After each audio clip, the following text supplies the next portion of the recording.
அதுக்கப்புறம் வந்து கமலஹாசன் சார் கூட்டார் 98ல. எப்படின்னா கிட்டத்தட்ட ஒரு 87-88ல மோகன் ஒரு நாளைக்கு கேஷுவலா எங்க வீட்டு பக்கத்துல போயிட்டே இருந்தா, எங்க வீட்டு பக்கத்துல ஒரு செமெட்ரி ஒண்ணு இருக்கு, சுடுகாடு.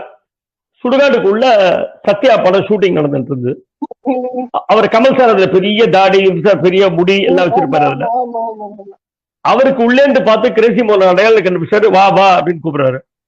மோகன் இங்கே பார்த்து, என்னடா சுடுகாட்டுக்குள்ளே இருந்து ஒரு ஆள் வா வான்னு கூப்பிடுறா, போலாமா வேண்டாமா? ஏன்னா நீங்க எதிர்பாராத ஒண்ணு, சுடுகாட்டுல இருந்து ஒருத்த கூப்பிடுவான்னு எதிர்பார்க்க முடியாது இல்லையா? இவன் இங்கே அப்புறம் நல்லா அவர் அங்கே கம் கம் அப்படின்னு திருப்பி கூட்டாரு. அப்புறம் பக்கத்துல போய் பார்த்தா கமலஹாசன். அப்ப அவர் கேட்டார், நீ என்ன பண்ணிட்டு இருக்கீங்க இப்போ? நான் இந்த மாதிரி ஒரு கம்பெனில ஒர்க் பண்றேன் சார் அப்படின்னா. நான் உங்க வசனங்கள்லாம் பாத்திருக்கேன், உங்க நாடகங்கள்லாம் பாத்திருக்கேன், ரொம்ப நல்லா இருக்கு. எனக்கு உங்களை சினிமாவுக்கு கொண்டு வரணும்னு ஆசையா இருக்கு. Why not you come to the film industry அப்படின்னு.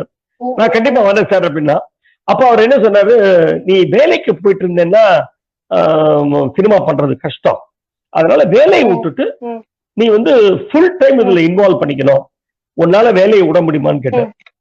மோகன் சொன்னா, சார் எனக்கு வாழ்க்கையிலே ரொம்ப பிடிச்ச டைலாக் இதான் சார், வேலையை விடுன்னு சொன்னா உடனே விட்டுருவேன்.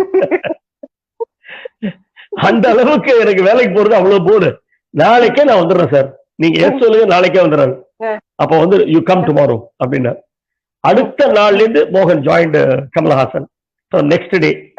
அதுக்கப்புறம் அந்த படங்கள் தான் அபூர்வ சகோதரர்கள், மைக்கேல் மதன காமராஜன், ஔவை சண்முகி, இதெல்லாம் வந்தது. என்ன ஒரு மோகனுக்கு அட்வான்டேஜ்னா, கமலஹாசன் மாதிரி ஒரு நடிகன் தன்னோட சீரியஸ் படங்களை விட்டுட்டு ஒரு 15 காமெடி படங்கள் பண்ண மோகனோட ரைட்டிங்ல.